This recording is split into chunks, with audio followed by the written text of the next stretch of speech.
Hi, this is the Xenovore from Distortions, and it's maybe the most difficult thing we've made as far as making it do so much at a really good price.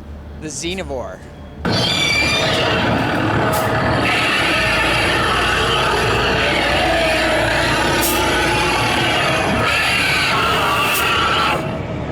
This particular guy is quite a bit different from what we typically do. We went into a lot more bearing type scenario, so you get a lot more movement that's coming out.